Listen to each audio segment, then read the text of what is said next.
Well, there are a number of risks that have been identified with many of these drugs. There is a risk of weight gain and diabetes. That's been known for some time.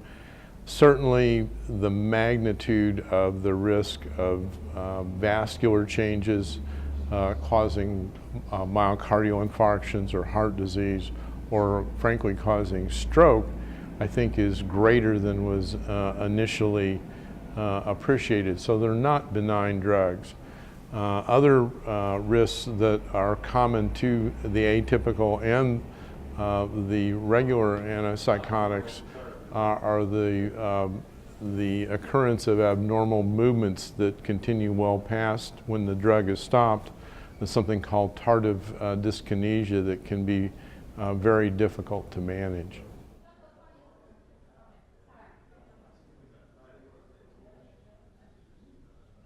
Well, tau imaging is a brand new modality that now there have been several hundred tau images around the world. We've several dozen of them that have been done at our institution. It's very exciting. It is looking at one of the two major aspects of what occurs in Alzheimer's disease as a damage from the disease. It's also a feature of several other neurodegenerative illnesses.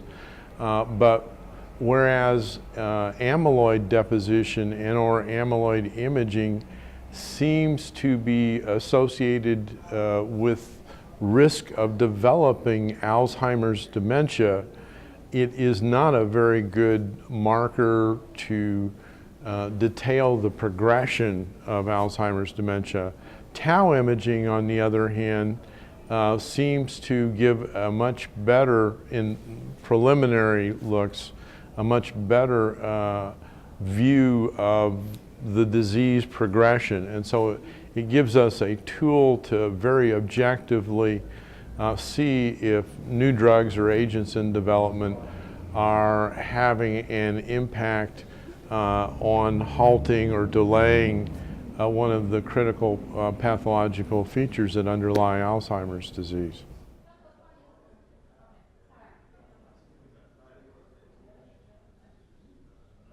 Well, I think amyloid imaging is something that is, to an extent, revolutionized Alzheimer's diagnosis, along with studies that have correlated results on amyloid imaging, a technique that really allows in vivo determination of the presence of amyloid plaques in the human cortex.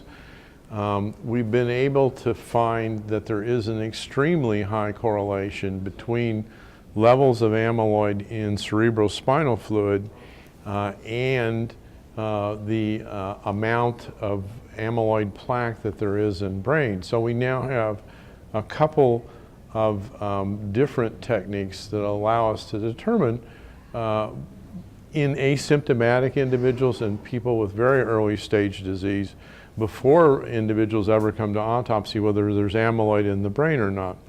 And enough time has passed that these patients have been longitudinally followed, and we've been able to determine that the presence of amyloid can phase a very high level of risk. In patients, as an example, who have mild cognitive impairment, over the course of 3 to 4 years, the risk of progressing to Alzheimer's disease Alzheimer's dementia is as much as 40 to 50%, whereas if no amyloid is present, the risk of the dementia progressing is only 7%. In general, patients show relative stability in their cognitive losses if amyloid is not present. In reality, what we're finding in patients that we previously diagnosed clinically, and that was the only way to diagnose Alzheimer's dementia, that as many as 20 to 25% of these patients in reality do not have Alzheimer's dementia.